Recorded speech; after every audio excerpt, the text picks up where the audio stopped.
এবং আন্তর্জাতিকভাবে তাদের বিচার হয় এবং তাদেরকে ফাঁসির কাজকে ঘুরানো হয়। মহানবী সাল্লাল্লাহু আলাইহি ওয়াসাল্লামের অপমান কখনো সহ্য করে নিতে পারবে না। গ্রেফতার করে ফাঁসির আওতায় আনতে হবে। বাংলাদেশের মুসলমান সহ গোটা গর্বগুরু আমাদের বিশ্বনবী মুহাম্মদ রাসূলুল্লাহ সাল্লাল্লাহু আলাইহি ওয়াসাল্লামকে নিয়ে যে কটূক্তি করেছে।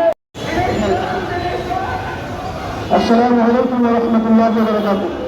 সম্মানিত উলামায়ে কেরাম ডাক দিলে উলামায়ে কেরাম যদি বলেন রাসূলের হাতে নিয়ে ভারতের ভিতর মূল্যাস করতে হলে তাকে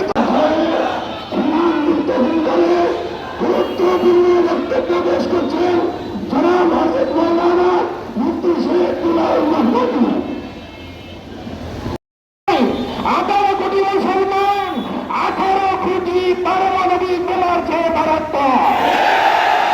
সুতরাং তোমার দেশে যে বা যারা নবীর পবিত্র চরিত্রের উপরে কলঙ্ক লালন করার জন্য ব্যর্থ প্রয়াস চালিয়েছে, বাংলাদেশের 18 কোটি মুসলমানের দাবি তাকে অতি দ্রুত মোদীর বিজেপি সরকারের সংসদ সদস্য মিতা স্বামী সেই বাংলাদেশে আইন পাস করতে হবে।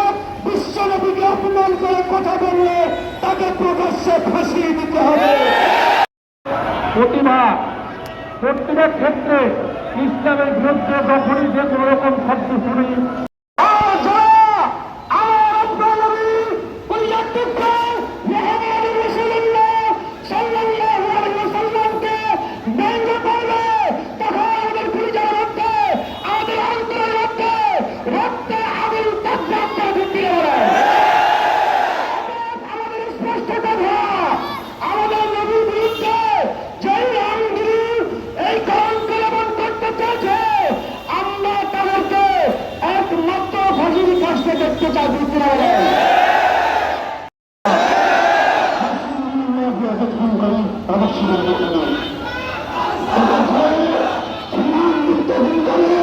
গুরুত্বপূর্ণ বক্তব্য পেশ করছিলেন জনাব হযরত মাওলানা মুফতি শরীয়তুল্লাহ মাহমুদ।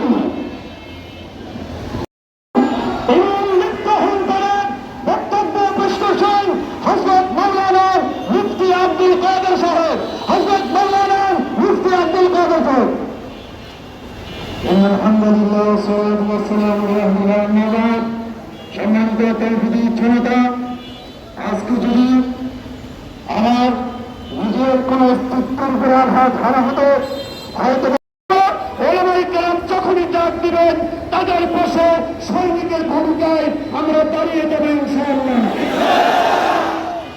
সম্মানিত জনতা, এই পর্যায়ে আমাদের সামনে বক্তব্য পেশ করছেন হযরত মাওলানা মুফতি আলমগীর এবং আন্তর্জাতিকভাবে তাদের বিচার হয় এবং তাদেরকে ফাঁসির কাজকে ঘুরানো হয়।